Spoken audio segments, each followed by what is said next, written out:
Welcome to the Living to 100 Club podcast. Here's our host, Dr. Joseph Cassiani. Well, hello to everyone joining us today on our podcast. You're listening to the Living to 100 Club, and I'm your host, Joe Cassiani. Before we introduce our guests, I'd like to remind everyone that I'm available for public speaking events, particularly to community organizations and senior groups. I love to talk to others about aging well and making it over those hurdles. There's an option on my website to book a call to discuss a presentation for your group. I also offer one-on-one coaching for help bouncing back from struggles and setbacks. You can see this option as well on my website. And one last item of self-promotion, if you're looking for a consultant or a trainer on clinical topics like dementia or depression, this is my wheelhouse. So feel free to contact me if there's any need in your group or organization. Contact options are on my website again, livingto100.club. Now, on to our podcast. In today's podcast, we explore the topic of accessory dwelling units, commonly called ADUs. Our guest for this podcast is Lisa DeJesus, a leading authority on planning, permitting, and building these secondary living units on your property, sometimes referred to as granny flats, casitas, and even garage conversions. The accessory in the ADU term refers to an accessory to an existing home on a single or multifamily lot. This is a timely topic with a big spotlight on housing shortages across the U.S. Before we begin, let me give you a little background on our guest. Lisa DeJesus is the owner of ADU Gurus LLC, located in Vista, California. Her company understands everything needed to build an accessory dwelling unit on a single-family parcel or a multifamily lot. Her practice offers an understanding of ADU feasibility, parameters for local government acceptance, development impact fee waivers, financing, architectural design, and construction management. She provides property owners with structural plans and Title 24 documentation to obtain permits to build ADUs in any local municipality. Lisa is a native San Diegan, a former City of La Mesa Planning Commissioner, who currently sits as a Vista City Council appointed commissioner on local review board. Her key strength is helping to navigate the complexities of a city's planning and building departments. Lisa earned an Associate of Arts in Spanish from Grossmont College and a Bachelor of Arts in Public Administration from San Diego State University. She has a 20-year interest in and involvement with local government, specifically in density and infill. Lisa, welcome to our podcast. Thanks so much for having me. What a nice introduction. Thank you. Yeah, well, you've accomplished a lot. I'm happy to share that with our listeners. Great. I always like to open by asking our guests to tell us a little bit about the journey that brought you to where you are today, to what you're doing today. Sure. I've been involved in local government in some way or another for the last 27 years, and understanding smart growth and looking at how local government can increase density, especially along transit corridors, larger transit corridors. And it always has been interesting to me how that works. Fast forward to today, I'm a licensed California real estate broker in California, and land use has always been on my mind in the back burner, and I can help people understand what they're looking at and how they can maximize their properties. And then the ADU phenomenon, if you will, came down the pipe in California in 2017, and at that time I was looking to build my own granny flat, as most people had called them throughout time before ADUs were the acronym was coined. And in that journey, I really understood what the city was talking about. More than ever, what came to my mind was that I could speak city fluently. And in doing that and in building my own, it has evolved into ADU Gurus, and I try to serve my clients well with what I know and how I can help them get their projects on paper all the way to permit and construction. So you've been involved with local government and especially interested in appropriate land use, especially here in Southern California. Right. Plus your personal experience going through the steps to build a granny flat or an ADU on your property. Did you get that completed, by the way? I did, and as a matter of fact, it is the same size that the state of California allows to be, or mandated that if it's built 750 square feet or less, that impact fees are waived, and that's impact fees are the fees that a local government charges a developer to add housing to an area, so how you're going to impact streets and other taxpayer-supported parts of a city. In my city, those were $15,000, those impact fees, and I did not have to pay them because I built it under 750 square feet, and I use it today for a model home for people to understand what that looks like and how it feels. It helps people see that it's not a closet, it actually is a nice living space. Yeah, so that's a big savings to have those fees waived as long as you're within that size. That's correct. You don't exceed the maximum. Mm-hmm. Yeah, and it sounds like a great opportunity to show prospective builders or homeowners what it actually could look like at that size. Yeah, and 750 feet is good. I mean, that's more than a studio, right? I mean, you probably have one bedroom, one bath. It is. It's actually a 2-bedroom, 1 bath, and the bedrooms are 10 by 11, so they're perfectly livable spaces. That bedrooms could each hold a king-size bed. So, I mean, I think it has to do with layout as well. You don't have to use my layout, but I think it either satisfies people's curiosity to know that this is a livable space, but also if they don't have any design in mind, this provides them one, or it makes whatever they were thinking about maybe become more feasible for them in their project. Sure. Yeah, a model unit. That's good. So, yeah, we hear a lot about ADUs, and especially here in Southern California, we have a shortage of housing, and we're all familiar with that. But what's the driver? What's driving homeowners to add these? Is it really more for the extra income, or more space for family members, parents, aging parents, relatives? What's the driver? I think the driver, and this isn't just in Southern California, this is across the United States, from Austin, Texas to Denver, Colorado, Connecticut, the state of Connecticut, and Florida, all of those just dabbling in looking at it nationwide. Oregon, there's a lot of opportunity for building an accessory dwelling unit.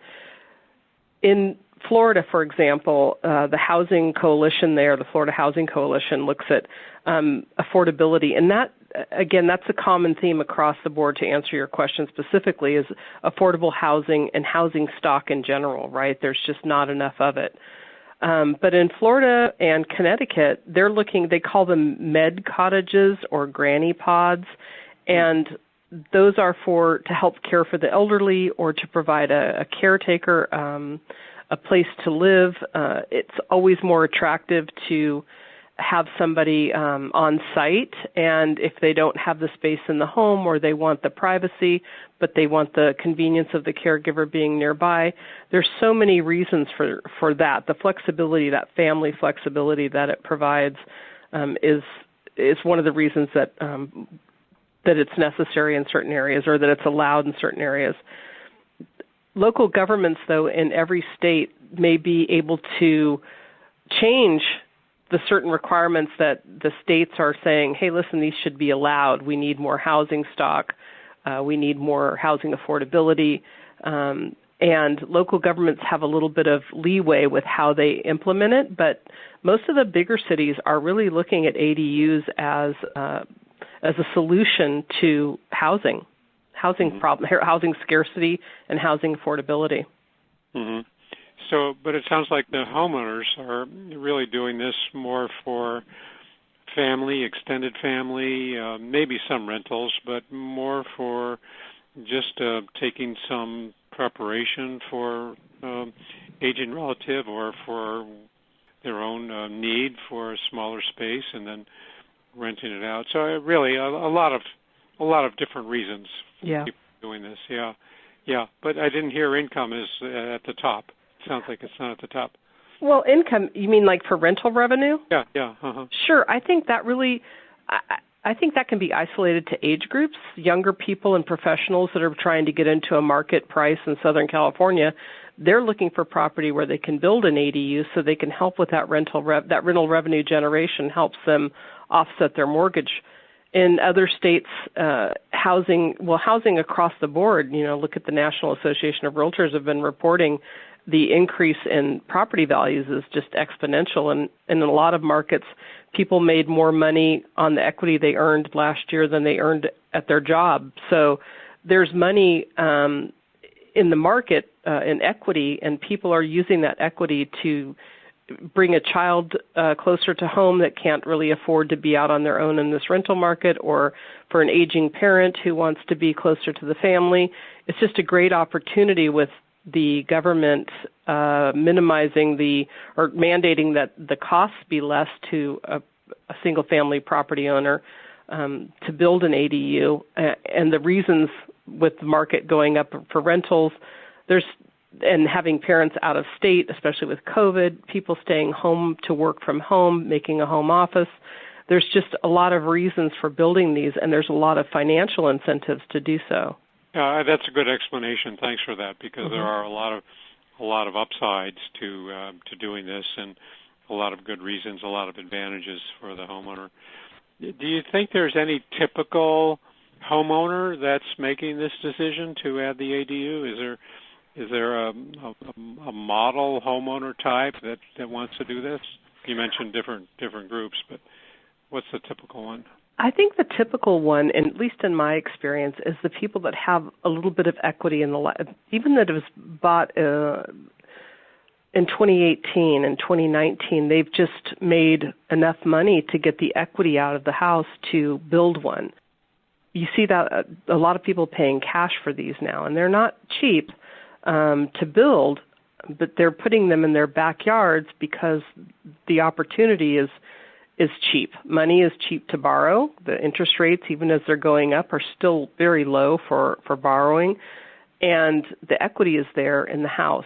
So they're using that equity to build something, and whether it's short-term is for the kids that are going to college locally, or rental revenue generation, or for an aging parent, whatever the purpose is, whether that's short-term, there's still a plan for long-term, right? You can, when you sell the property, you've increased the value quite a bit, and you've added a value add to the property to sell in the future. If you're somebody that wanted to decide to move on after 7 years or so and sell the property, it's actually valuable to have a second living space so that the person that comes in can use it for whatever reason they want to. And maybe because that price point is higher, they now have a built-in rental revenue generator for them to help offset that mortgage.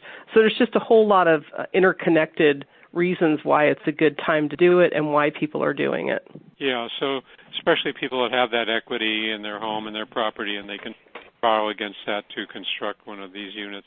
Are you aware of is this taking place around the country? I know we have this outside of the U.S., but for the U.S., you mentioned several states where they're doing some really strong proposals. So we're facing a housing shortage around the country? Well, I mean, California, let's take, for example, Austin, Texas. It started this in 2015, started their ADU legislation, and California's was in 2017, so 2 years after. So it's been on everybody's plate for a while, and I think, my own personal philosophy is that we've been talking about, those of us that like land use and understand local government have been looking at how to increase density versus urban sprawl as part of a smart growth measure back in the 90s. So this isn't a surprise to us that this kind of a solution has come forward. It's very forward-thinking. But for those people that had no ideas about an accessory dwelling unit, it seems like density is, might be a bad word, but I think the fear or the concern about ADUs going up like, what is the saying, like going up like hotcakes, or, it's going so fast, is in reality the number of permits actually issued to build them is not huge. So this is just an opportunity for everybody to do this, but not everybody's taking advantage of it because it is priced. It is a high-ticket item, and it does take a process of plans being prepared and submitted to a city government and understanding how that process works, finding a contractor to do the build. It's not a plug-and-play sort of solution. It's a solution that requires a lot of attention and a high dollar amount and a process. So it's not just going to spill into every backyard without regard. It's going to be a well thought out, and it has been a well thought out, at least for my clients, to do this without any pushback. Mm-hmm. Yeah. Well, thanks for that clarification. So it's not really mushrooming all over in major metropolitan areas and even some lesser metro areas. It's slow, and when it's done properly and all of the requirements are followed, then it's an addition to the neighborhood. It sounds right, and it's a model of density and infill for housing affordability. They're pushing the states are pushing local governments to make the opportunity to build them more streamlined, and they're also, as of January 1, 2022, in the state of California, they're looking at being allowed to split their lots. The people that own a single-family lot can build a duplex on the back of their property, and then they can split the lot and actually sell that. So it makes that more available. And the same in Austin, Texas. They can split their lots and sell the place in the back, sell the home in the back. But again, this isn't something everybody's going up to the planning counter with, because things like, if you decide to split your lot in a particular neighborhood where this is now available to you to do, it's cumbersome and costly. It could cost a homeowner up to $80,000 initially to split a lot, because the subdivision, I don't want to get technical, but the subdivision map has to be changed. And until that first person does it and then makes the change, that making it easier for subsequent people to do it, it's a big deal. It's a costly opportunity, but some people are thinking that, and it may allow people to sell a second unit to make it more affordable for first-time buyers to buy a house, even if the lot's a bit smaller. There's an actual property to buy. Mm. So that amount you quoted, that's pre-construction fees. That's just changing the parcel map, right? I mean, that's not even getting to the house yet. Yeah. And it's an estimate, but these are numbers that float around, $50,000 to $80,000, and some of the regulations are trying to make that less costly. So we still have to see where that's going. But the point I'm trying to make in that along those lines is that the government's trying to make things allow single-family homeowners to actually be somewhat of property developers, so that they can add housing stock to what we desperately need in every city every large city across the nation needs increased housing stock, not just California. Yeah, well, that's good to know. That's very helpful. So you're very much aware of California and even Southern California and maybe San Diego County regulations. Can you walk us through what are the major steps that we need to take to get all the necessary permits and agreements?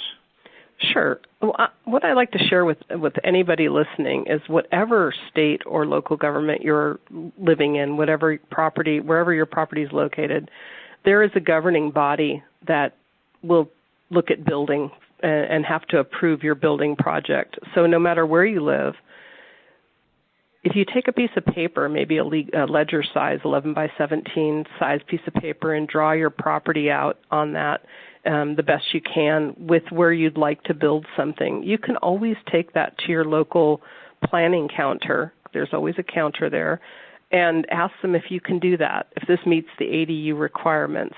And it doesn't have to be a professionally drawn drawing, but try to get as much information on there as you can, measurements and whatnot for the lot, and show it to them. If you go to a counter at any local government and ask them what you should do, they're not in the business of providing advice.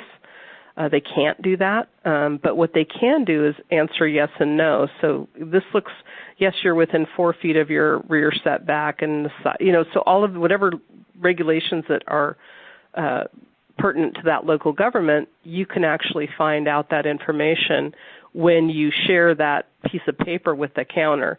So it's some place to start, and then you can go from there. Mm-hmm. So feasibility. Yeah.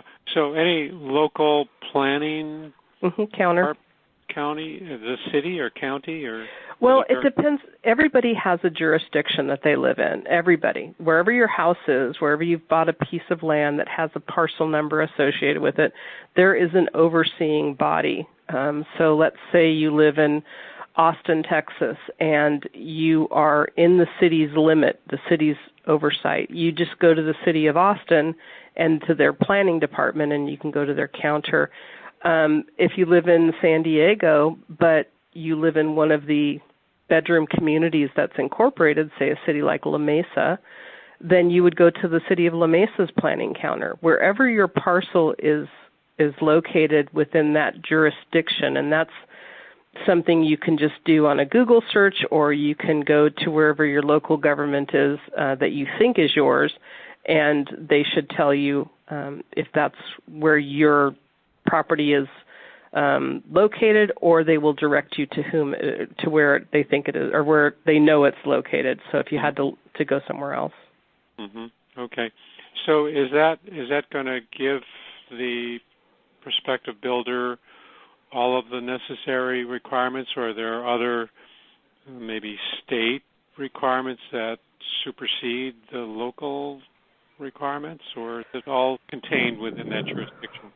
That's a great question. So what's been happening across the United States is that state governments are mandating zoning rules to local governments, and that's kind of has local governments up in arms. Like, why is the state telling us what to do? We're the local government. We decide what the zoning is and what we're allowing. The problem is that's become very cumbersome and very expensive to a property owner. And even to a developer. Developers pay tons of money to build new houses, and that's why the houses cost so much. So in order to try to curb that, the state mandated these new ADU laws. So there are certain mandates, and in California that's anything, ADUs can be built 4 feet from the rear property line and the side property line, the side of the house property line. Mm-hmm. And local governments have to allow that. But local governments can also make it easier. Like they can say, well, you can do it within 3 feet. We don't care. But nobody can say less than 4 feet. So it's kind of just a hard and fast rule, 4 feet from your side and rear setbacks. So states are mandating these local governments do this. So the state has had the initial kind of law, and then the local governments have to follow that. So the local government, that's why going there with that piece of paper with your house drawn on there and asking if this is something you can do, from there they're going to say, let's say they say, yes, this looks good to us, so far so good. You still have several steps to go through, and that is to get a floor plan that works for you, and then to have the planning and the structural documents that you need, which is usually done by an architect or a structural engineer and then those are submitted to the cities and to the building departments, and they go through them all the way to issuing you a permit to build it. But there still may be some requirements that also have to be met, possibly. No, states don't have the state's not involved at this point. The state is just telling the local government what to do. You don't have any communication with the state. They have no jurisdiction over the process of you individually on your property. They've got a stake in the local government, how they treat you and what they tell you can do. That's I want to make that clarification. The state is telling your jurisdiction what they can do, and then that local government talks to you about it. So you never have a dialogue with the state, only with your building and planning department that oversees your particular property. Okay, I see. Yeah, so the clarification there is that once you meet the local jurisdiction, you will automatically be following the state because the state has dictated their regs to the local jurisdiction. That's exactly right. Okay. All right. So thanks. That's really helpful information. I always hear about concerns of parking when you add all this extra housing space and increase the density. What about local parking? What are the concerns there? Well, that varies across the board, but in the state of California, of course, as I'm very familiar with their rules, as long as the property lies within a certain distance of public transportation, then there is no replacement parking required. So if you do a garage conversion in a neighborhood with a bus line that's somewhere down the street or a trolley nearby, then you don't have to replace the parking. So what's nearby? Is there? Well, you would just say within a half mile of the property that you have a bus line or some sort of mass transportation. I mean, in a perfect world, what the local governments are trying to do, and this is across the board, increase density, try to make people use mass transportation, lower the road usage, try to get alternative forms of transportation to be used. This is the ideal world, probably in any sort of housing coalition or housing affordability group or environmental folks. Ideally we'd all live really close to each other, have to go very short distances to work or not at all, at least work from home, so that we just don't have such an impact on our planet. And this is, if you drill down now into how this works with ADUs, it's, hey, you don't have to replace the parking. You're adding housing, but if you're close to a mass transportation center, then you can actually avoid having to replace the parking.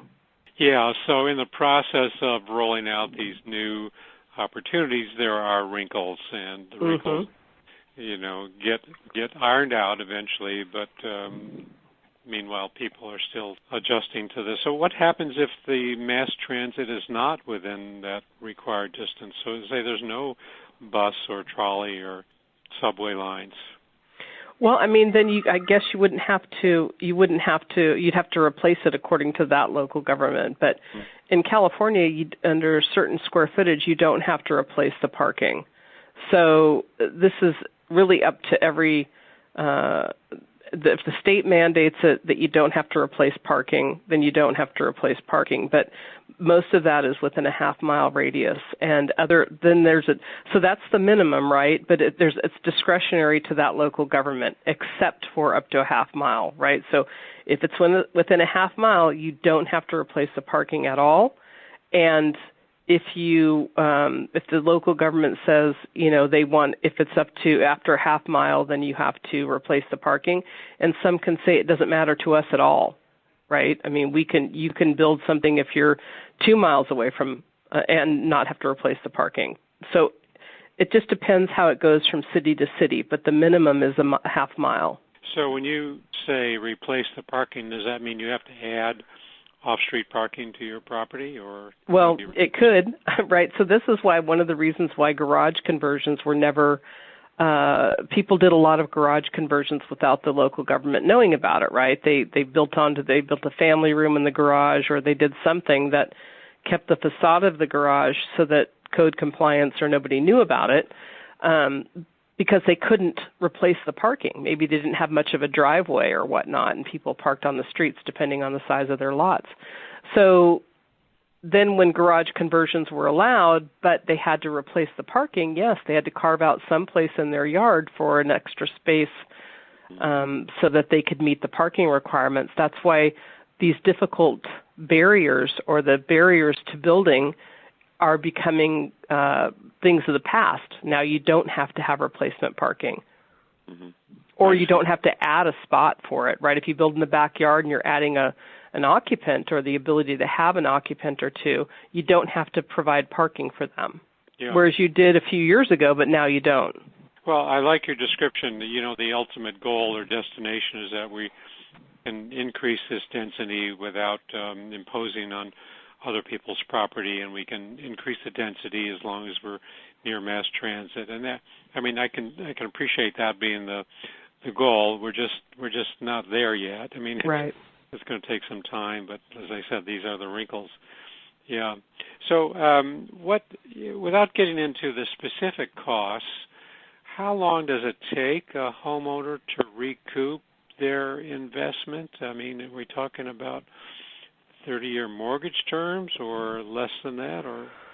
Well, that depends. So if somebody took out a $250,000 loan, and they have a $500,000 mortgage, and now they have what's equivalent to they have the $500,000 primary mortgage, or the first mortgage, and then they have a HELOC, let's say a home equity line of credit, on the second, and the second is always going to have a higher interest rate, right? So you take out that money, and when you're done with the construction, you can actually refinance the whole property into one mortgage if you'd like, and that would lower that second.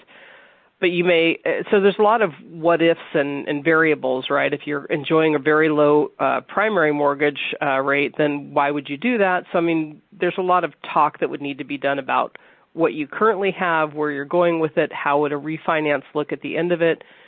But let's say you maintain that HELOC, that home equity line of credit rate that's now 5.5%. I don't know for sure, but let's say it's 5.5%, and your payment on that is $1,600 a month over a certain amount of time, however much of the rent, but you're renting it now for $2,800 a month or $2,500 a month, and you can put that whole amount towards the payment. Your ROI is there in less than 10 years. You pay the whole thing off. It's totally feasible to pay this thing off and be in the black every month. And if you want to use the 100% of your revenue, then you would be able to do that. That's in a rental situation, right? But if you build it to provide housing for an aging parent, a lot of times what I see is the parents being out of town and selling their home and then paying cash for the build from the proceeds of their home, so that it benefits families in a couple of ways. One, the parent or who gets to be closer to the kids. The second is that the kids have to come out of pocket $0 because the proceeds from the parent's house go to the build. And then finally, that the overall property value is going up quite a bit, exponentially, I'd say, that the children now have a property that's increased in value, that they have their parent close to them. Their parent has no bills every month for a mortgage or whatnot because they've paid for this thing in full. And the only difference would probably be an increase in utility fees, but that's it. So it's kind of a big win in that situation. For folks that are building to generate revenue, rental prices are skyrocketing right now. Rental, if you even tried to be less than market value, you're still getting a great rental rate, and it would still be greater than the cost per month of a loan. So it's just a good time to be building these if you're looking at a home equity line or somebody coming up with cash in the sale of their home. It's a good opportunity to do this. Yeah, I can see that. Plus, the states and cities and counties are really making it more conducive, easier for people to add these units to their properties. I can see the real high percentage in doing this. But it makes me wonder, what about neighbors who object? They can do so. This is what I always find this. I don't want to say it's not amusing in any way, but this has been on our table to talk about for, like I said, 25 years. Smart growth, density, and infill. But when it's happening along these, like I said, transportation corridors, and what that means is streets. If you can think of a street in your neighborhood that's used that used to be a main artery in the city, right? Before freeways, and now they're 2-lane maybe 4-lane roads that go through your city and traverse from one end of that city all the way to the other, but it's not the freeway. Those are where the bus lines run and everything. People are building, or developers are building condos along the transportation corridors and whatever else they can do, mixed use, where you have stores on the bottom and condos on top. That sort of thing has been going on now for about 20 years, where you have an overlay zone of mixed use and building up along this so-called transportation corridor. Those neighbors that are directly behind those that lie just beyond the transportation corridor, maybe 3 or 4 blocks in, now all of a sudden they're faced with condos that's 3, 4, 5 stories high that used to not be there. So they're complaining about that because they're along that same place, and now their neighbor's building an ADU in the backyard. My goodness, what's going on with the next door? What's going on with the Joneses? It's going crazy. So I can understand the uproar there. Change is hard, density in their neighborhood. There's a lot of NIMBYism, not in my backyard. Mm-hmm. But there's a lot of people out here that have been working on this for so long that it seems a natural course for environmental issues, for housing affordability, and those needs seem to be greater than the concerns that are out there. And I'll add to that is, during this time of the last 25 years, the people that have been moving this forward are parts of planning commissions and city council people and state officials that are all moving this forward the last 20 years. So I think it's too late to say something about it, for lack of a better explanation. You're really out of luck, because this has been in motion for a couple of decades. So this is the trend, and there have been probably disputes and disagreements and compromises and pushes to keep moving forward. I think the short-term rental, sorry, I just interject this, is that the biggest issue is the short-term rental.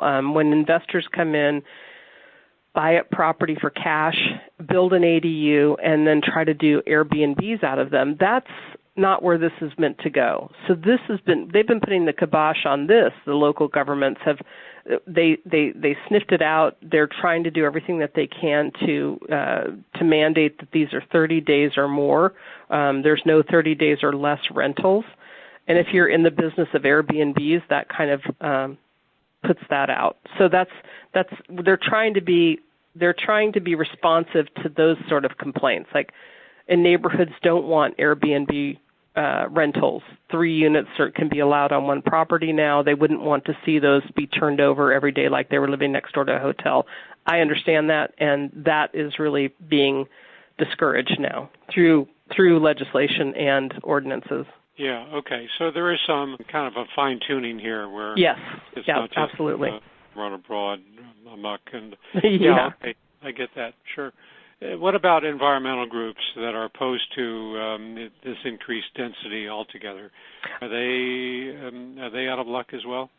I don't think environmental groups are opposed to it. I think they're encouraging it, right? Mm-hmm. I mean, you don't have urban sprawl is the bane of our existence. The further out you go and build more communities, the more roads that go up. There's not mass transportation doesn't follow urban sprawl. Right, so everybody went out in the 70s. They started to go out. 1970s, they started building out, and out. And now the freeways are just log jammed. There wasn't any mass transportation built with that. So when if you can do some infill, density and infill, and increase the housing stock in neighborhoods where the lots can handle that, you can actually better the climate, force people to stay close to their jobs, and there's nothing negatively impacting the environment. It's only benefiting it.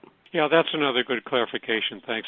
So it's the urban sprawl, the continued spreading, and more freeways and higher. Yeah, more cars. Yeah, just terrible. Yeah. So, and the last thing I'll say is, in the building standards in California, for every set of building documents we submit to a local government for a permit, we have to additionally add Title 24 documents. And Title 24 documents specifically address the environmental impact, that the house is being built to environmental standards. You can no longer, in California, as of January 1, you cannot have a gas appliance only electric. If it's a detached new construction, you have to have solar.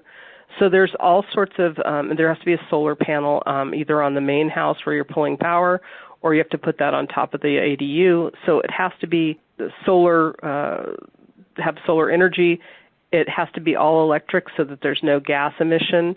So the windows have to be vinyl, and they have to be, they have to be environmentally friendly so that the sun doesn't get out. The insulation has to be of a certain standard. So the environmental issues on new construction, whether that's ADU or any sort of developer build, is requiring environmental documents to support the build.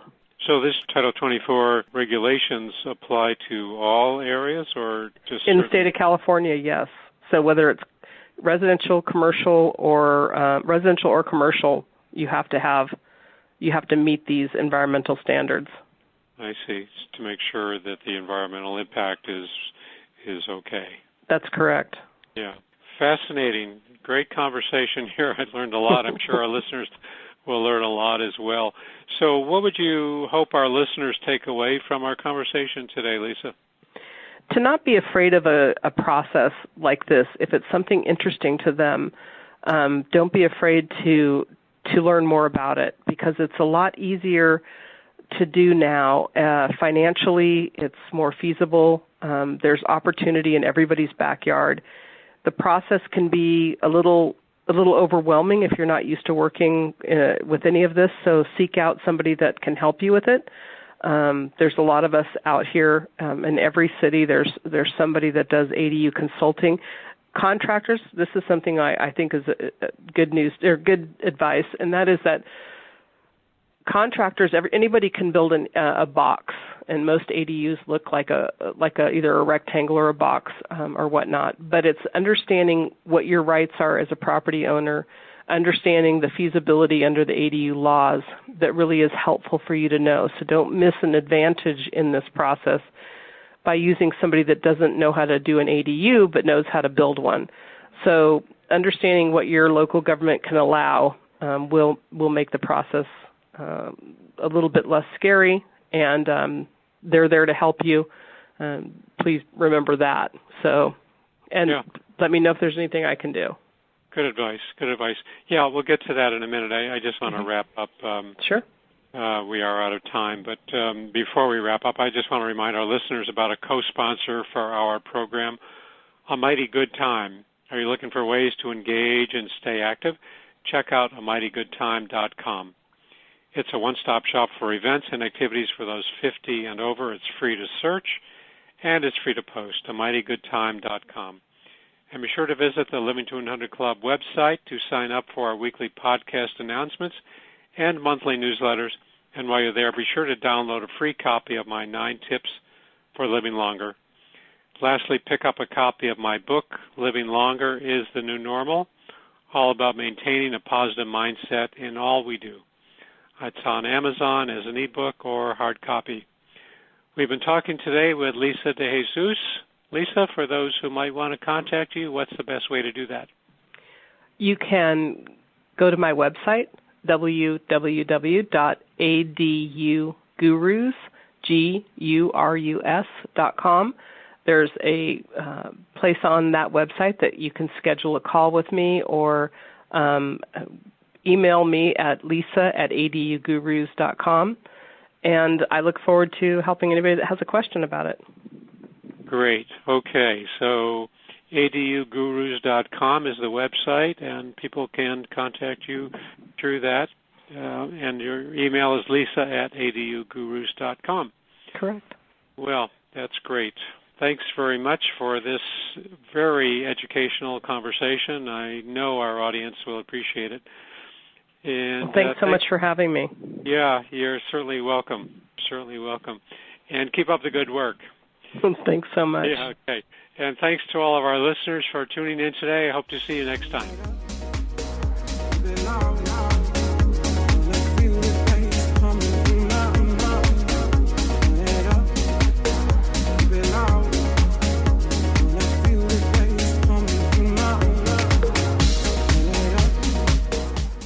It's time to rethink, renew, and reimagine retirement.